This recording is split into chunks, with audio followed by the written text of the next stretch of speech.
நண்பர்களுக்கு வணக்கம். நான் எட்டியப்ப சோழன். முன்னாள் அமைச்சர் செந்தில் பாலாஜி சோலி முடிந்தது. உச்சநீதிமன்றம் அதிரடி. செந்தில் பாலாஜி அவர்களை பொறுத்த வரைக்கும் ஒவ்வொரு நீதிமன்ற கதவாக போய் தட்டுறாரு. ஒவ்வொரு நீதிமன்றமும் அவருக்கு ஜாமீன் தர மறுக்கிறது. அதனால் திமுகவினரை பொறுத்த வரைக்கும் ஏகத்துக்கு சோர்ந்து போயிருந்தார்கள். உங்கள் எல்லாருக்கும் தெரியும், சென்னை முதன்மை அமர்வு நீதிமன்றத்தில் செந்தில் பாலாஜி அவர்கள் ஜாமீன் கேட்டார். அதுவும் ஒரு முறை அல்ல, இருமுறை அல்ல, 3 முறை ஜாமீன் மறுக்கப்பட்டது. சென்னை உயர்நீதிமன்றத்துக்கு போனார். அங்கேயும் ஜாமீனானது மறுக்கப்பட்டது மட்டும் இல்லாமல் அவருடைய வழக்கை 3 மாதத்துக்குள்ளாக முடிக்க வேண்டும் என்று உத்தரவு போட்டுட்டாங்க.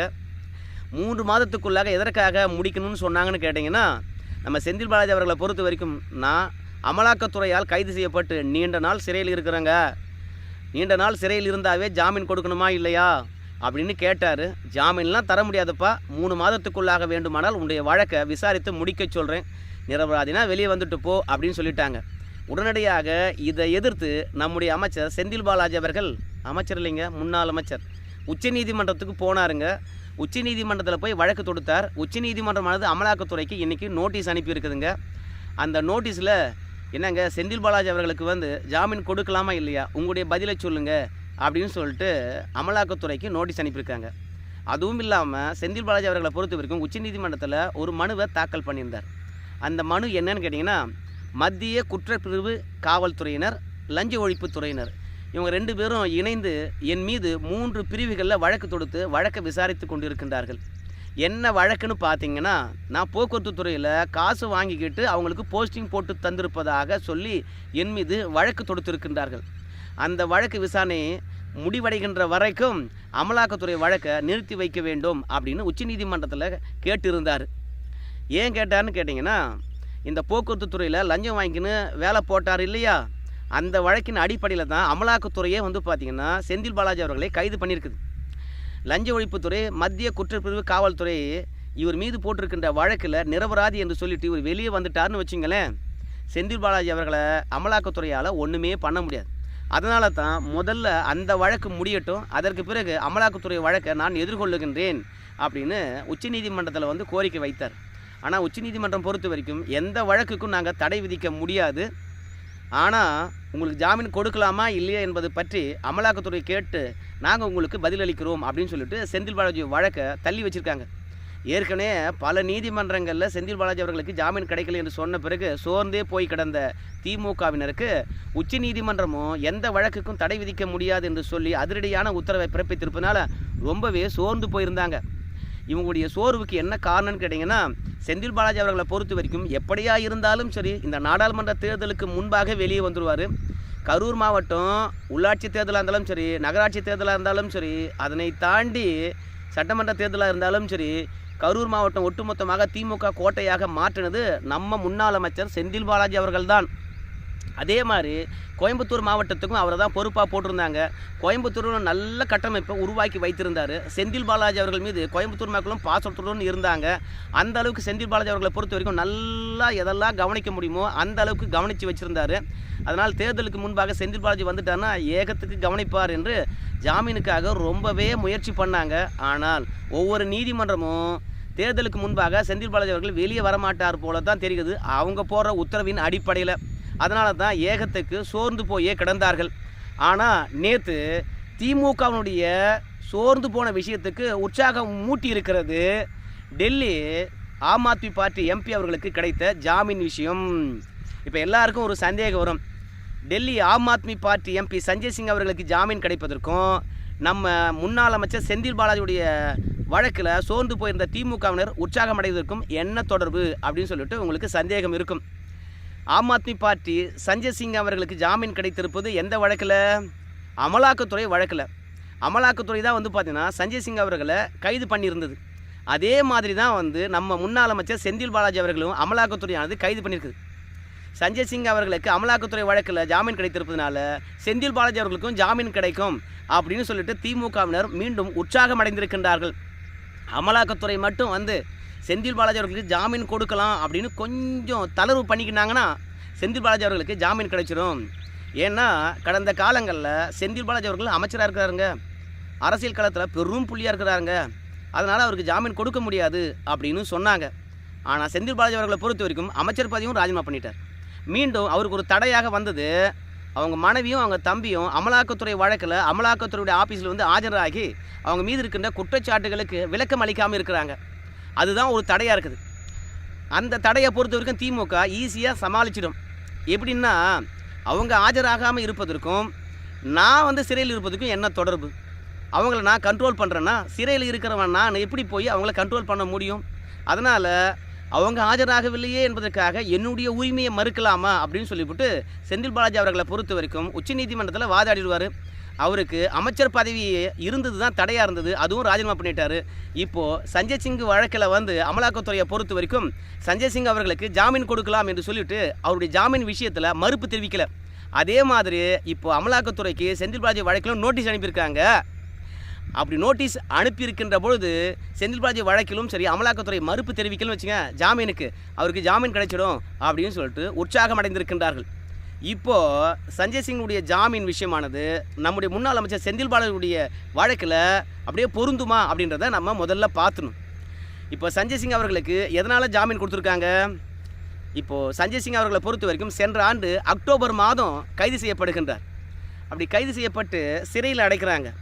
அப்படி சிறையில் அடைக்கின்ற போது முதலாக ஆம் ஆத்மி பார்ட்டி எம்பி சஞ்சய் சிங் அவர்களை பொறுத்த வரைக்கும் டெல்லி சிபிஐ ஸ்பெஷல் நீதிமன்றத்தில் போயிட்டு ஜாமீன் கேட்குறாரு. அந்த இடத்துல அவருக்கு ஜாமீன் மறுக்கப்படுகிறது. எப்படி செந்தில் பாலாஜி அவர்களுக்கு பல நீதிமன்றங்களில் ஜாமீன் மறுக்கப்படுகிறதோ அதே மாதிரி ஆம் ஆத்மி பார்ட்டி எம்பி சஞ்சய் சிங் அவர்களுக்கும் ஜாமீனானது ஸ்பெஷல் சிபிஐ நீதிமன்றத்தில் வந்து பார்த்திங்கன்னா மறுக்கப்படுது. பிறகு டெல்லி உயர்நீதிமன்றத்துக்கு போகிறாரு, அங்கேயும் வந்து பார்த்திங்கன்னா மறுக்கப்படுகிறது. அதனையும் தாண்டி உச்சநீதிமன்றத்துக்கு போகிறாரு. உச்சநீதிமன்றத்தில் வழக்கு வருகின்ற பொழுது தான் சஞ்சய் சிங் அவர்களுக்கு ஜாமீன் கிடைக்கிறது. எதனால் ஜாமீன் கொடுத்தாங்க அப்படின்னு பார்க்கும்போது சென்ற ஆண்டு அக்டோபர் மாதம் கைது பண்ணாங்க இல்லையா? அப்படி பார்க்கும்போது சஞ்சய் சிங் அவர்களை பொறுத்த வரைக்கும் 6 மாத காலம் தொடர்ந்து சிறையில் இருக்கின்றார். அமலாக்கத்துறையானது பல தருணங்களில் சஞ்சய் சிங் அவர்களை வந்து அவங்க காவலில் எடுத்து அமலாக்கத்துறையானது விசாரிக்குது. அப்படி விசாரிக்கின்ற போது சஞ்சய் சிங் அவர்களை பொறுத்த வரைக்கும் டெல்லி மதுபான கொள்கை முறைகேட்டில் ஈடுபட்டிருக்கிறதா இல்லையா என்பதற்கான ஆதாரத்தை அவரிடம் இருந்து திரட்ட முடியலை. அதனால் சஞ்சய் சிங் அவர்களை வந்து அமலாக்கத்துறை கைது பண்ணாலும் அவருடைய வழக்கில் 6 மாத காலமாக எந்த விதமான முன்னேற்றமும் இல்லை. சஞ்சய் சிங் அவர்களை பொறுத்த வரைக்கும் மதுபான கொள்கை முறைகேடு வழக்கில் ஈடுபட்டிருக்கின்றாரா? அதற்கான ஆதாரமும் கிடைக்கல. அமலாக்கத்துறை இடத்துல சிபிஐ ஸ்பெஷல் நீதிமன்றமாக இருந்தாலும் சரி, டெல்லி உயர்நீதிமன்றமாக இருந்தாலும் சரி, உச்ச நீதிமன்றமாக இருந்தாலும் சரி, ஆதாரம் கொடுங்க, அவரை நாங்கள் உள்ளவே வச்சுருக்கோம். ஆதாரம் இல்லாமல் அவருக்கு ஜாமீன் கொடுக்கக்கூடாதுன்னு சொன்னால் என்ன அர்த்தம்? இது வரைக்கும் கைது பண்ணி அவருடைய வழக்கில் என்ன முன்னேற்றம் ஏற்பட்டிருக்குது அதை சொல்லுங்கள். இது வரைக்கும் எந்த விதமான முன்னேற்றமும் இல்லாத பொழுது எதற்காக சிறையில் இருக்கணும்? அவருக்கு வேறு உடல்நிலை பாதிப்பு இருக்குதுன்னு சொல்கிறாரு அப்படின்னு கேட்டாங்க. அதனால் சஞ்சய் சிங் அவர்களை பொறுத்த வரைக்கும் ஆதாரங்கள் கிடைக்கல, வழக்கில் முன்னேற்றம் இல்லை, உடல்நிலை கருத்தில் கொல்லப்பட்டது, நீண்ட நாள் சிறையில் இருக்கிறாரு. அதுவும் இல்லாமல் திமிங்கலத்தையே தட்டி தூக்கி விட்டது அமலாக்கத்துறை. அப்புறம் சொரா மீன், எறா மீன், பொடி மீன்லாம் எதுக்கு? அதனால் சஞ்சய் சிங் அவர்களுக்கு ஜாமீன் கிடைச்சிச்சு. யார் திமிங்கலம் அப்படின்னு கேட்கும்போது உங்கள் எல்லாருக்கும் தெரியும், அரவிந்த் கெஜ்ரிவால் அவர்களை அமலாக்கத்துறையானது 2 நாளைக்கு முன்பாக தட்டி தூக்கி உள்ளே வச்சுதா இல்லையா? அப்படி அந்த கட்சியினுடைய தலைவரையே உள்ளே தூக்கி வச்சிட்ட பிறகு சஞ்சய் சிங் போன்ற எம்பிக்கெல்லாம் எதற்காக? அதனால் அவருக்கு ஜாமீன் கொடுத்ததும் இல்லாமல் அவர் எம்பியாக அவருடைய வேலையை தொடரலாம் அப்படின்னு சொல்லிட்டு அனுமதி அளிச்சிருக்காங்க. அதுவும் இல்லாமல் உச்ச நீதிமன்றத்துடைய நீதியரசராக இருக்கக்கூடிய சஞ்சய் கண்ணா அவர்களாக இருந்தாலும் சரி, தீபங்க் தத்தா அவர்களாக இருந்தாலும் சரி, ஒரு விஷயத்தை அழுத்தம் திருத்தமாக சொல்லியிருக்கிறாங்க. நம்முடைய ஆம் ஆத்மி பார்ட்டி சஞ்சய் சிங் அவருடைய வழக்கில் அவருக்கு ஜாமீன் வழங்கப்பட்ட விஷயமானது மற்ற வழக்கில் எந்த விதத்திலும் பொருந்தாது. இவருடைய வழக்கு தனித்துவமானது, மற்றவர்களுடைய வழக்கு தனித்துவமானது. சஞ்சய் சிங் அவர்களை ஜாமீன் வழங்கிட்டுமே என்பதனால அதே அடிப்படையில் எங்களுக்கும் ஜாமீன் கொடுங்க என்று சொல்லிவிட்டு மற்ற வழக்குக்காரங்க வந்து கேட்கக்கூடாது அப்படின்னு சொல்லிவிட்டு ஒரு அதிரடியான உத்தரவை பிறப்பித்திருக்கின்றார்கள். அதனால தான் செந்தில் பாலாஜியுடைய ஜாமீன் கனவானது தகர்ந்து போய் தூள் தூளாக ஆகியிருக்கிறது. இப்போ எல்லாருக்கும் வந்து பார்த்திங்கன்னா ஒரு யோசனை இருக்கும், அமலாக்கத்துறை வழக்கில் தானே அவருக்கு ஜாமீன் கிடைச்சிது, செந்தில் பாலாஜி அவர்களுடைய வழக்கம் அமலாக்கத்துறை வழக்கு தானே. அப்படி இருக்கும்போது சஞ்சய் சிங்குக்கு தந்த உத்தரவு ஏன் செந்தில் பாலாஜிக்கு பொருந்தாது, ஏன் நீதியரசர்கள் அப்படி சொல்லிவிட்டாங்க அப்படின்ற ஒரு எண்ணம் இருக்கும். ஏன்னா செந்தில் பாலாஜி அவர்கள் மீது 3000 பக்கத்துக்கு குற்றப்பத்திரிகை தாக்கல் செய்யப்பட்டிருக்குது. அதுவும் இல்லாமல் செந்தில் பாலாஜி அவர்கள் குற்றவாளி தான் என்று சொல்லிட்டு குற்றச்சாட்டை பதிவு செய்வதற்காக அமலாக்கத்துறையானது செந்தில் பாலாஜி அவர்களை நீதிமன்றத்தில் ஆஜர்படுத்த சொல்லுது. ஆனால் செந்தில் பாலாஜியை பொறுத்த வரைக்கும் தன் மீது குற்றச்சாட்டு பதிந்துவிடக்கூடாது என்பதற்காக ஒவ்வொரு நீதிமன்றத்திலும் ஒவ்வொரு புதிய புதிய மனுவை போட்டு குற்றச்சாட்டு பதியாமல் அப்படியே தடுத்து நிறுத்தி வச்சிருக்கிறார். அமலாக்கத்துறையை பொறுத்த வரைக்கும் செந்தில் பாலாஜி வழக்கில் ஏகப்பட்ட ஆவணங்கள் இருக்குது.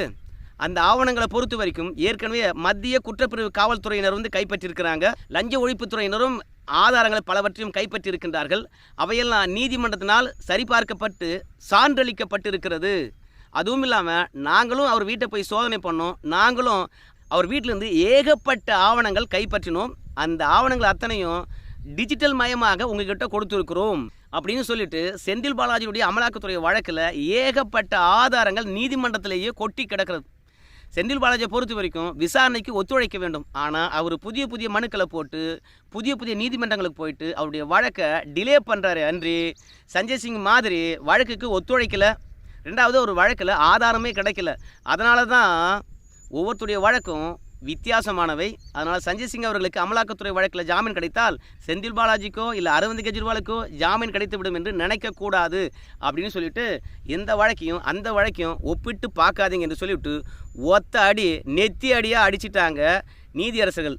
செந்தில் பாலாஜி சோழி தேர்தல் முடிக்கின்ற வரைக்கும் முடிஞ்சு போச்சு.